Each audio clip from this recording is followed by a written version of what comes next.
Hi there, my name is John Stevens. I'm pastor of Zion Lutheran Church in Oregon City, Oregon, and we are part of the ELCA, and welcome to Dollar Store Children's Sermons, where we take a look at the lectionary text and we tie him to an item from the Dollar Tree or the junk drawer or the kids' room or your kids' library or other places. That's how we've been doing it. Thank you so much for the love that you're sharing with your kids and your congregation and your families. You, my friend, are rocking it. Thank you for spending a little bit of your week with me in this way, and thank you for your partnership in this ministry. This is for the Revised Common Lectionary, and we are looking at the gospel lesson.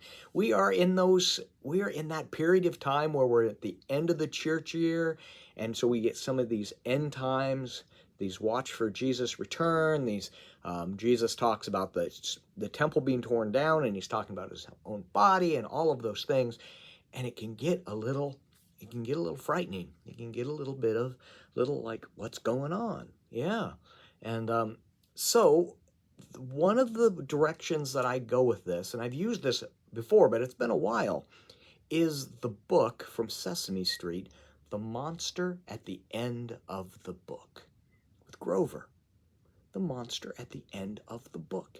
And each page is amazing. Now, I have it actually on my iPad, so I read it with my iPad and I swipe it, but you can check it locally. You can check it out of your library. You can go to one of your local bookstores and find it. Posting it now, that you've got a week and a couple of days to find a copy. But I love the book because Grover has such a way of building up the panic in this and the fear, and I just love it. Don't turn the page. Don't turn the page. He builds a bricks wall and you turn the page and he goes, "Oh, you are very strong." And he's like, and then there's another page, but no, there's a monster at the end of the book. On the next page, do not turn the page. Do not turn the page. There's a monster at the end of the book. And he gets to the end, and it ends up being that the monster was Grover. And Grover's like, "Oh, I was so silly. So silly for being so afraid."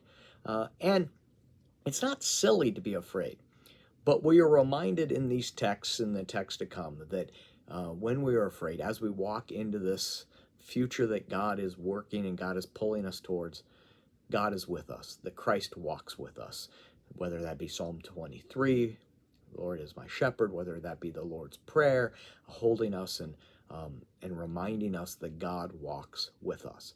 So I'm using that. I'm using the monster at the end of the book.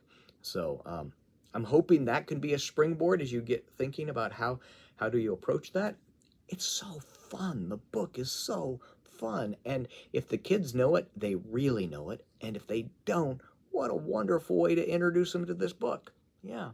So, and again, hoping this can be useful for your own children's sermon. Thank you so much for the love you're sharing with your kids and your congregation and your families.